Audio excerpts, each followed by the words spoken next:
যেখানে ধনিয়া পাতার সুবাসে মন ভরে যাবে। ধনিয়া পাতা আমাদের দৈনন্দিন খাবারের স্বাদ বাড়িয়ে তোলে। সব ধরনের তরকারিতেই ব্যবহার করা যায়। কাঁচা ধনিয়া সালাদের সঙ্গেও বেশ মানানসই। ধনিয়ার বীজও বিভিন্ন মুখরোচক খাবারের সঙ্গে যুক্ত হতে পারে। সম্প্রতি চাঁদপুরে কচুয়া উপজেলার একটি গ্রামে পথ চলতে চলতে হঠাৎ চোখ পড়ে একটি সবুজ জমির উপর। জমির মাঝখানে গিয়ে দেখা গেল সেখানে ধনিয়া পাতার বাম্পার ফলন। বেশ মিষ্টি একটা সুবাস আসছিল ধনিয়া ক্ষেত থেকে।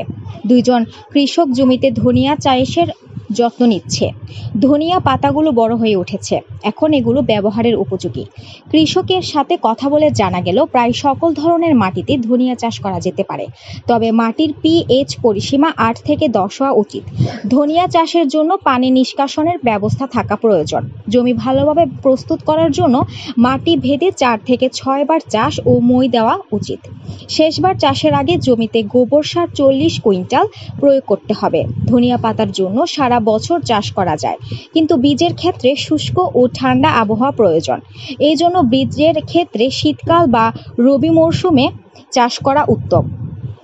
ধনিয়া বীজের ক্ষেত্রে গাছে ফুল আসার সময় মেঘলা আকাশ, বৃষ্টিপাত বা কুয়াশা হলে রোগ পোকার আক্রমণ হয় এবং বীজ সংগ্রহের ক্ষেত্রে সমস্যা হতে পারে। ধনিয়া পাতার জন্য সেপ্টেম্বর থেকে মার্চ মাসে এবং বীজের ক্ষেত্রে অক্টোবর মাসের মাঝামাঝি থেকে ডিসেম্বর মাসের মাঝামাঝি পর্যন্ত বপন করা হয়। বেলে দোআঁশ থেকে এঁটেল থেকে দোআঁশ মাটি ধনিয়া চাষের জন্য উপযোগী। ধনিয়া চাষের জন্য পানি নিষ্কাশনের ব্যবস্থা থাকতে হবে। ভাদ্র থেকে মধ্য আশ্বিন পর্যন্ত অর্থাৎ সেপ্টেম্বর মাসে ধনিয়ার বীজ বপন করতে হবে। বীজ বপনের আগে পানিতে 24 ঘন্টা ভিজিয়ে রাখতে হবে। বীজ ছিটিয়ে বপন করলে হেক্টর প্রতি 8 কেজি বীজ ব্যবহার করতে হয়। মিশ্র ফসল হিসেবে সার পদ্ধতিতে বপনের জন্য 4 থেকে 5 কেজি বীজের প্রয়োজন হয়। এরপর গোবর 8 থেকে 10 টন, ইউরিয়া 280 থেকে 310 কেজি, টিএসপি 110 থেকে 130 কেজি, এমপি 90 থেকে 110 কেজি, জিপসাম 60 থেকে 75 কেজি, জিঙ্ক সালফেট 12 থেকে 15 কেজি সার ব্যবহার করতে হয়।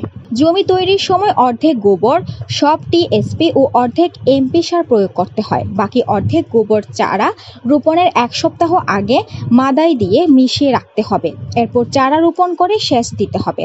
ইউরিয়া এবং বাকি অর্ধেক এমপি সার 2 কিস্তিতে প্রয়োগ করতে হবে। চারা লাগানোর 8 থেকে 10 দিন পর প্রথম কিস্তি এবং চারা লাগানোর 30 থেকে 50 দিন পর বাকি সার উপরি প্রয়োগ করতে হবে।